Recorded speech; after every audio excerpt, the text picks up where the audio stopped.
асуудлууд ялгаагүй л нөгөө өгдөг зөвлөмжүүд магадгүй сүүлийн хэдэн жилийн энэ төсвийн гүйцэтгэлийн тайланг өгж байгаа зөвлөмж энтрийг нэгтгэхэд харуул ялгаа авахгүй. Тэгээ бид үндсэндээ ажиллаа хийхгүй асуудлуудаа мэдээд байгаа мөртлөө шийдвэрлэх гэдэг юм уу? Яг бодит алхам хийхгүй байна л гэдэг нь харагдаад байгаа юм шиг санагдаад байна. За тэгэхээр ер нь энэ төсвийн төлөвлөлт, за төсвийн хуваарлалт, төсвийн мөнгийг үр ашигтай зарцуулахын асуудал дээр засаг захиргаа нэгжийн энэ одоо өнөөгийн байдлаар хэрхэн яаж нөлөөлж байна? Энэ дээр хийсэн дүгнэлт байна уу? Төсвийн одоо доктортой байдлын зөвлөлийнхэн бас хариулж өгөөч.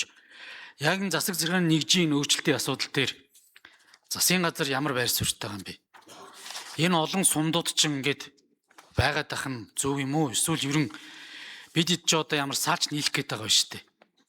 Энэ нэг Монгол улс энэ цахимжаад явж байхад одоо олон төрлийн үйлчлэгийг бас нэгтгээд альч засаг захиргааны нэгжээс авчих болцоотой л байна.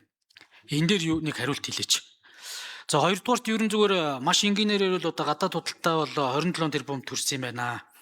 Үүнээсээ бол одоо үндсэндээ экспортын 15.8 тэрбум долларыг бол зөвхөн нүүрс зэсийн баяжмал төмрийн өвдрөөс орж ирж байгаа юм байна.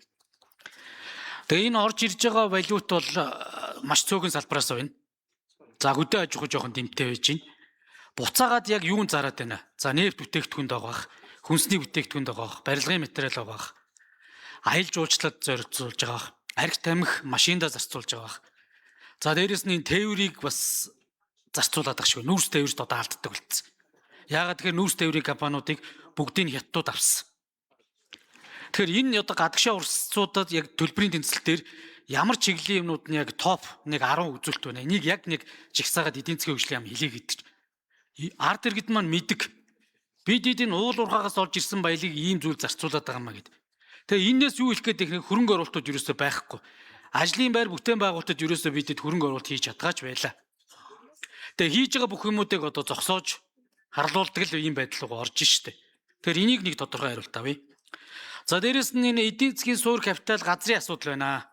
Газраа зөв төлөвлөж чадвал, газраа зөв менежмент хийж чадвал хаанаа уулуурхаагаа хаанаа аялал жуулчлаа, хаанаа бэлчээрийн мал аж ахуйгаа хийхээ бидэд ярина. Энэ газрын шинтгэл хизээ орж ирэх вэ? Энэ газрын шинтгэлүү чи явахгүй байж итэл энэ ойн тухай ч гэдэг юм уу ингээд салбарын нийтийн өмчийн хуулиуч орж ирээд байна.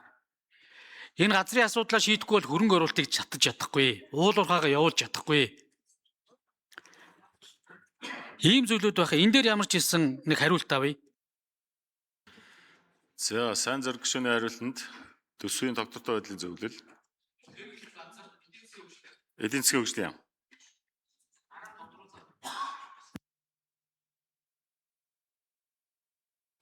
За дөрөв номер.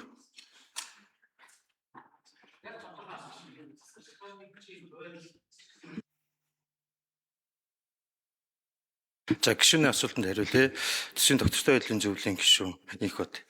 За тэгэхээр бид нар энэ төсвийн тухай хууль маань одоо төв засгийн газар буюу улсын төсөв орон нутгийн төсвийн хоорондын харилцаатай засаг захиргаантай холбоотой асуудлын хувьд төсвийн хувьд бид нар хуучин тогтолцоо маань хэвээрээ явж байгаа. Цаашдаа бол энэ төв болон орон нутгийн төсвийн хоорондын харилцааг шинжлэх зайлшгүй шаардлагууд тулгарч байгаа. Өөрөөр хэлбэл үндсэндээ нэг 5 аймаг улсын төсвөд төвлөрүүлдэг, бусад аймаг татаас авдаг энэ байдал маань орон нутгийн төсвийн өөрийн одоо эрх мэдлийн сайжруулах асуудалтай бол хүндрэл учруулж байгаа. Тийм учраас одоо энэ бусад улс орнуудын орон нутгийн төсвийн тэнцвэршүүлсэн тэнцэл гэсэн энэ арга зүйг нэвтрүүлэх хуулийн өөрчлөлтийг хийх зайлшгүй шаардлага бол тулгарчаад байна. За баярлалаа.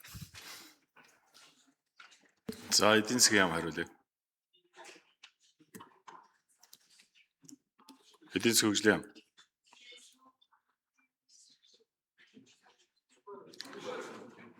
Эдийн засгийн хөгжлийн яамс байхгүй мó?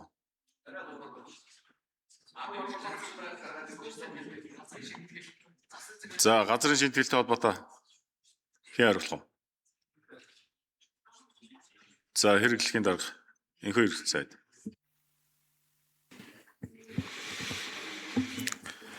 За ер нь манай улс хөгжиж гэвэл газрын шинтгэл хийхгүйгээр хөрөнгө оруулалт татагдахгүй эдийн засгч тэлэхгүй. Ард иргэд ч гэсэн бодистой өмчтөй байх асуудал бол шийдэгдэхгүй.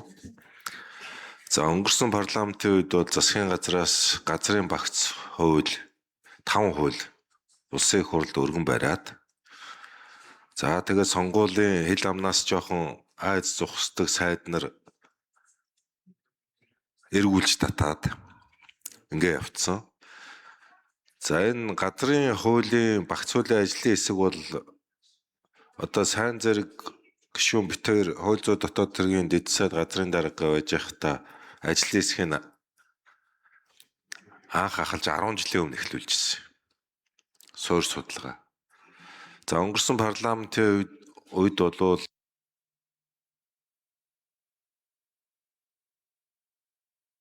За гүйцээж хариулъя.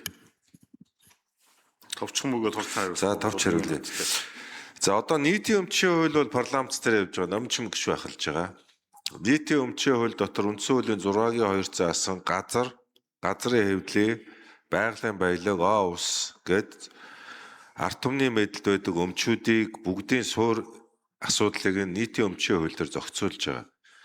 Энэ хуулийг улсын их хурл батлаад өгөх юм бол энэ хуулийн хүрээнд газрын багц хуулийг засгийн газар улсын их хурлд өргөн барина.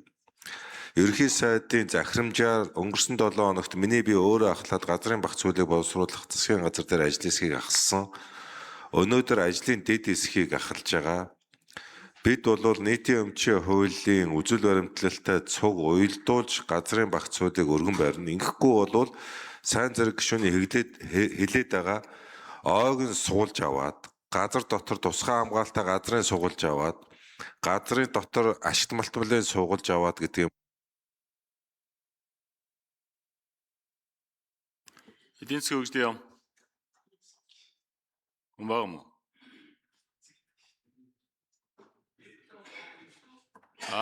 За инхээр сайд. За бид мөнгө яаж зараад байна вэ гэж төсөв. Нийт төсвүүд нийт олж байгаа орлогынхоо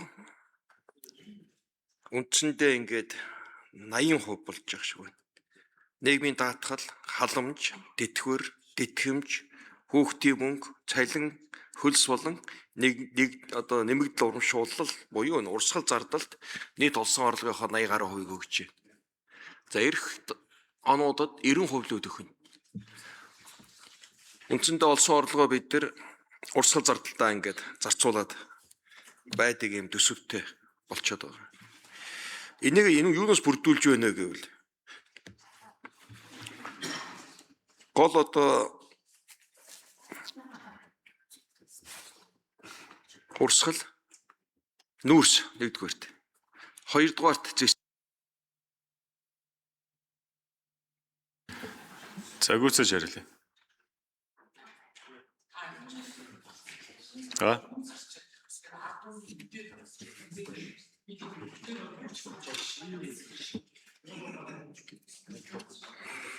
Яг эдийн засаг юунд зараад байна гэдэг шүү дээ, тий.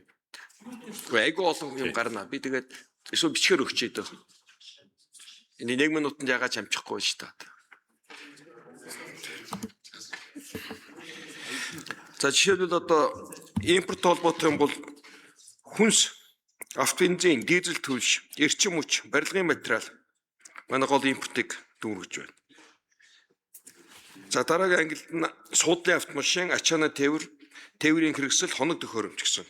За энэ зүйлд бид нар үндсэндээ гол импорт буюу нэг жилдээ 11.3 тэрбум долларын импорт авч дотоод хэрэглэгээ хангасан байна. За мөн аялал жуулчлал тээвэр боловсрол зэрэгт 3.1 тэрбум долларыг бид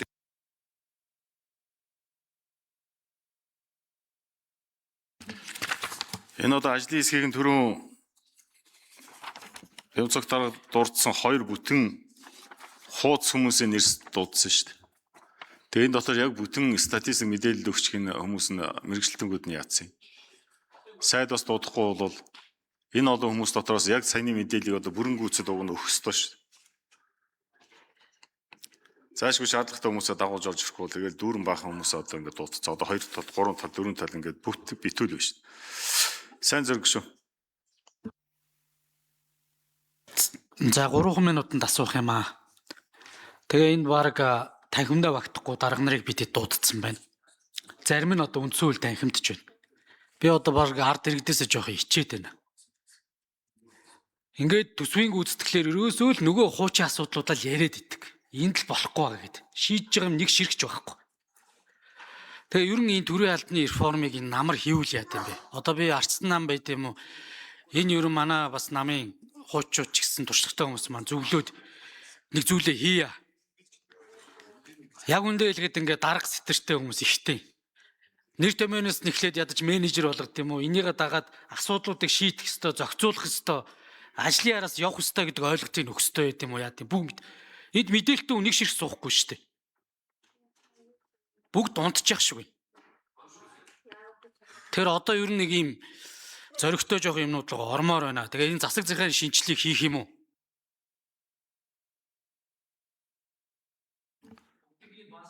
За инхээр сайд.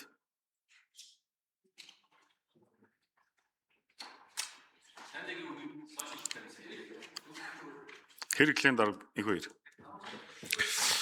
Сайнаа энд дотор унтаад байгаа төрийн албаагч байхгүй байх шүү. Энэ хүмүүсийг бас тэгж хэлж болохгүй. Бити энэ өөрөө одоо 20 жил төрийн албанд байсан гэж энэ төрийн жинхэнэ албаагч бити ингээд нэг гинт тэнгэрээс ууцсан юм шиг. Энд ажиллаа хийж байгаа хариуцж байгаа хүмүүс байгаа шүү дээ. Нэр зохиод яг тэр албаагчаас ийм асуулт сууж байна гэвэл эн чи босоод хариулна шүү дээ. Нийтийн өмчийн хуулийг бол хэрэглэхийн тэргүүн дэд дараагаар ахлуулад нийтийн албаны тухай хуулийг боловсруулах ажлын хэсэг бол гарсан. Ер нь нэг ийм цогц шинжилгээ хийгээд байгаа. Нийтийн өмчийн асуудлаа нэг баталж. За ингээд нийтийн албаны тухай хуулийг баталж. Хоёрдугаарт нь засгийн газар бол нийтийн албаны хуулийг боловсруулах ажлын хэсгээ гаргаад ажиллаж байгаа.